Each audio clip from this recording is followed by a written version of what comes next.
1660च्या नंतर ते 1911पर्यंतचा हा कालावधी होता, 240 का 44 वर्षांचा. त्याच्यात इकडून टाईम मोजला जायचा. हीच ती पॅरिस मेरिडियन लाईन आहे. आणि हा स्टॅच्यू एक आगळा वेगळा स्टॅच्यू आहे, सायंटिस्टचाच, फ्रान्सिओ अरागो. त्याच्यात ह्याचं बरंच मोठं योगदान आहे. तो स्टॅच्यू मला वाटतं यूज केला वेपन बनवण्यामध्ये. म्हणजे या लाईनचं रिप्रेझेंटेशन या सिम्बॉलनी केलं आहे. मेडेलियन चोरी पण झाले. तो इंडियामध्ये कसं आपल्या इथे फोटो काढायचा असेल तर फोटो काढायला आपण एका शॉपमध्ये जातो. कॉर्नरला एक शॉप असतो जिकडे कॅमेरा वगैरे लावलेला असतो. तर फ्रान्समध्ये तसं नाही आहे. फ्रान्समध्ये तुम्हाला स्टेशनवरतीच, हे बघा ट्रेन चालली आहे आणि स्टेशनवरतीच एक छोटा शॉप भेटतो. मला फायनली माझ्या आजच्या व्हिडिओचा माझा लास्ट अरागो मेडेलियन हा भेटलेला आहे. हॅलो, नमस्कार, बोनजूर, सलाम to everyone watching out my blog. तुमच्या सर्वांचं स्वागत आहे युरोपच्या डेली ट्रॅव्हल सिरीजमध्ये. आणि आजचा दिवस आहे 13वा. हो, मला माहिती आहे की डेली ट्रॅव्हल होत नाही आहे, बट जेवढं काही आहे तेवढं दाखवू शकतो. म्हणजेच बिझी आहे लाईफमध्ये, त्याच्यामुळे जरा गडबड चालू आहे. डेली ब्लॉग्स नाही होत आहेत, बट या समजून घ्या. गडबडी. बट आज मी आलो एका स्पेशल लोकेशनमध्ये. बेसिकली पॅरिसच्या एका अशा जागेवरती ज्याचं नाव आहे पॅरिस ऑब्झर्वेटरी.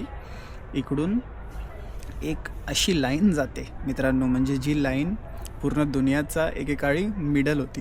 इकडून टाईम मोजला जायचा. सो माझ्यासमोर तुम्ही बघू शकता, एक तुम्हाला लाईन दिसेल.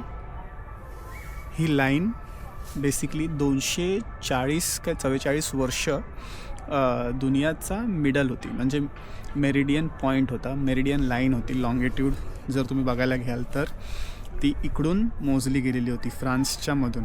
सो बेसिकली 2 कॉम्पिटिटर्स होते. एक होता फ्रेंच ही लाईन, मेरिडियन लाईन, ज्याचं नाव आहे पॅरिस मेरिडियन लाईन, आणि ग्रीनिच मेरिडियन लाईन. त्यातील आता आपण वापरतो ग्रीनिच मेरिडियन लाईन, कारण की बरेच अशी वोटिंग वगैरे झाली आणि त्याच्यानंतर ग्रीनिचला सिलेक्ट केलं गेलं. बट तरी पण दुनियेने 244 वर्ष ही लाईन वापरलेली आहे ॲज अ मिडल, म्हणजे टाईम 0. इकडून 15 डिग्री तुम्ही साईडला गेलात, अशी एक लाईन वाढलीत वेगळी, तर मग 1 तासाचा फरक येतो.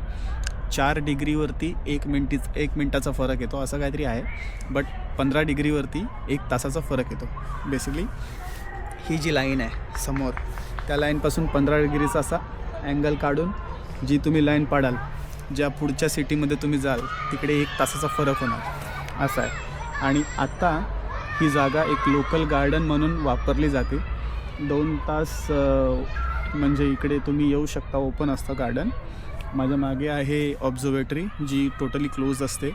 इकडे बरेच सायंटिफिक कामं चालू असतात, त्याच्यामुळे लोकल माणसांना एंट्री नाही आहे. बट इकडे तुम्ही येऊ शकता, या लाईनच्या इथे फोटो काढू शकता. 244 वर्ष दुनियेने ही लाईन वापरली आहे. 1660च्या नंतर ते 1911पर्यंतचा हा कालावधी होता, 240 का 44 वर्षांचा. त्याच्यात इकडून टाईम मोजला जायचा. सो या चला फिरवतो. अजून बरेच पॉईंट्स आहेत. आणि अरागो हा सायंटिस्ट होता, त्यांनी हे मोजणीकरण केलं होतं. त्याचा समोर स्टॅच्यू पण होता, बट तो काही लोकांनी चोरी केला काय त्याचं झालं, काहीतरी गडबड झाली. मला अशी स्टोरी समजली आहे की तो स्टॅच्यू वॉरमध्ये वापरला गेला वेपन्स बनवण्यासाठी. सो तिकडे फक्त आता एक मेमोरियल आहे, बट स्टॅच्यू नाही आहे. गार्डनमध्ये एक स्टॅच्यू आहे अरागोचा, तो एक वेगळाच स्टॅच्यू आहे. चला दाखवतो तुम्हाला. हीच ती पॅरिस मेरिडियन लाईन आहे, जी तुम्हाला पूर्ण पॅरिसमध्ये काही लोकेशनवरती त्याचे असे सिम्बॉल्स दिसतील, ज्याच्यावरती अरागो नाव लिहिलं आहे. एक सर्कल प्लेट असते आणि या गार्डनमध्ये फक्त ही लाईन दिसणार तुम्हाला. आणि मी तिकडे होतो मगाशी. आणि हा स्टॅच्यू एक आगळा वेगळा स्टॅच्यू आहे, सायंटिस्टचाच, फ्रान्सिओ अरागो. यांनी भरपूर मोठं योगदान दिलं. ही लाईन जे मोजणीकरण केलं आहे त्याच्यात ह्याचं बरंच मोठं योगदान आहे. स्पेन वगैरेला जाऊन आणि अजून बरेच लोकेशन्सला जाऊन यांनी ही मेरिडियन लाईन मोजली होती, फ्रान्स, स्पेन आणि अजून बरेच लोकेशन्सला जाऊन. आणि समोर त्याचा अरागो एक बघा, समोर एक मेमोरियल आहे, बट त्याच्यावरती स्टॅच्यू नाही आहे. तो स्टॅच्यू मला वाटतं यूज केला वेपन बनवण्यामध्ये. आता तिकडे स्टॅच्यू नाही आहे, फक्त एक हे आहे. जवळ जाऊन दाखवतो तुम्हाला, चला. हे बघा, ह्याच्यावरती स्टॅच्यू होता, बट तो मला वाटतं वेपन्स बनवण्यामध्ये यूज केला वॉरमध्ये. आणि तुम्हाला असे सिम्बॉल्स दिसतील पूर्ण पॅरिसमध्ये, म्हणजे या लाईनचं रिप्रेझेंटेशन या सिम्बॉलनी केलं आहे. अरागो लिहिलं आहे आणि नॉर्थ आणि साऊथ डायरेक्शन दाखवली. या स्टॅच्यूच्या मागे नॉर्थ आणि मागे माझ्या मागे साऊथ असं हे रिप्रेझेंटेशन आहे.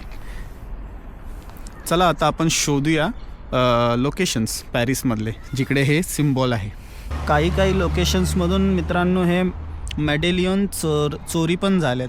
हे बघा, इकडे एक होता, बट इकडून चोरी केला आहे कोणीतरी. आणि हा समोर स्टॅच्यूच्या एकदम आणि गार्डनच्या समोरच, बट इकडूनच चोरी करून टाकला कोणीतरी. इंडियामध्ये कसं आपल्या इथे फोटो काढायचा असेल तर फोटो काढायला आपण एका शॉपमध्ये जातो.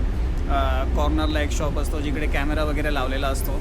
तर फ्रान्समध्ये तसं नाही आहे. फ्रान्समध्ये तुम्हाला स्टेशनवरतीच, हे बघा ट्रेन चालली आहे आणि स्टेशनवरतीच एक छोटा शॉप भेटतो असा. आणि इकडे तुम्ही फोटो वगैरे काढू शकता.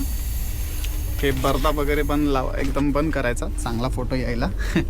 आणि मग इथे सगळं सिलेक्शन, हे बटन्स वगैरे देऊन म्हणजे क्लिक करायचे असे, फोटो कुठला काढायचा आहे हे बघा, सगळी इन्फॉर्मेशन आहे.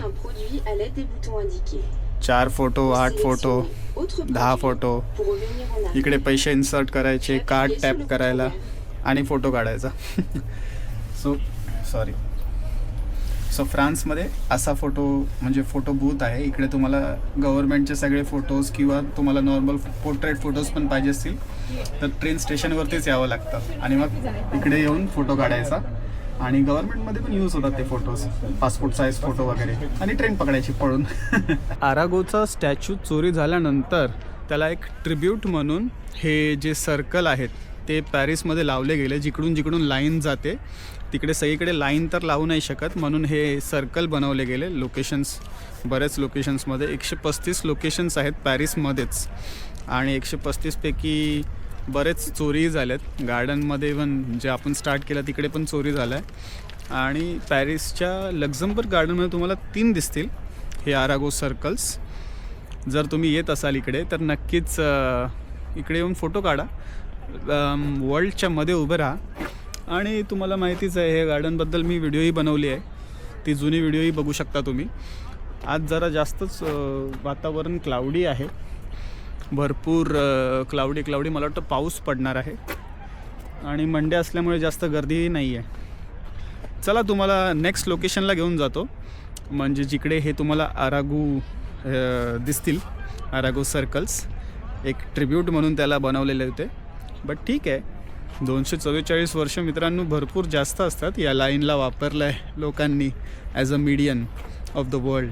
मला फायनली माझ्या आजच्या व्हिडिओचा माझा लास्ट अरागो मेडेलियन हा भेटलेला आहे. आणि हा बघा लुव्र म्युझियमच्या साईडलाच आहे. बेसिकली लाईन इकडून पास होते आणि शोधायला भरपूर डिफिकल्ट आहे. मी 2-3 चक्कर मारले, त्याच्यानंतर मग आत्ता फायनली भेटला.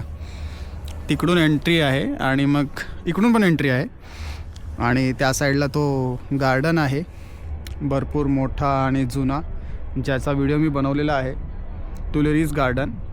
आणि त्याच्या या बाजूला हा बघा अरागो नॉर्थ अँड साऊथ. सो आपण स्टार्ट केलेली जर्नी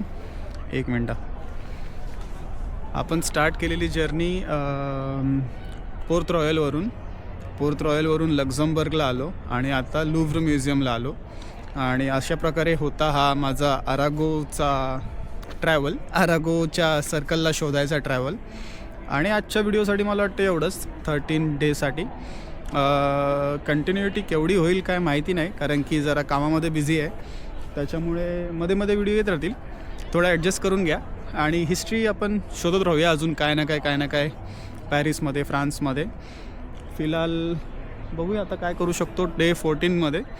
डे 13मध्ये एवढंच, अरागोचा शोध आणि मस्त होतं, म्हणजे एक नॉलेजेबल ब्लॉग बोलू शकता, ज्याच्यात तुम्हाला मीडियन लाईन समजली गेली आणि ज्या काळी ते यूज केलं जायचं ते सगळे इन्फॉर्मेशन दिला. बेसिकली 244 वर्ष ही जी मीडियन लाईन होती ती वापरली गेली आणि त्याच्यानंतर एक मीटिंग बसली ज्याच्यात ग्रीनिच मीडियन लाईन ही सिलेक्ट केली गेली आणि हा इकडेच आहे. मग ह्याचा काही आता जास्त वापर होत नाही, बट पहिला फ्रान्समध्ये भरपूर चांगले मॅप्स बनत होते, त्याच्यामुळे ही लाईन वापरली जायची. 244 वर्ष वापरली गेली, त्याच्यामुळेच हे फेमस आहे. बट आता आपण वापरतो GMT, ग्रीनिच मीडियन टाईम, आणि त्याच्यानंतर मग ते जसं जसं तुम्ही लांब लांब जाणार त्या लाईनच्या तसं टाईम वाढत जाणार. सो ग्रीनिचपासून इथे 1 तासाचा फरक आहे आणि इंडियामध्ये मला वाटतं 7 तास असा काहीतरी मोठा फरक आहे. सो असं आहे इकडचा वातावरण आणि हिस्ट्री आणि अरागोची हिस्ट्री. चला तुम्हाला भेटतो 14th व्लॉगमध्ये. थोडी घाई गडबड आहे आज, भरपूर काम आहे, घरी जाऊन जेवण बनवायचं आहे. तो चलो मिलते हैं डे 14th मध्ये.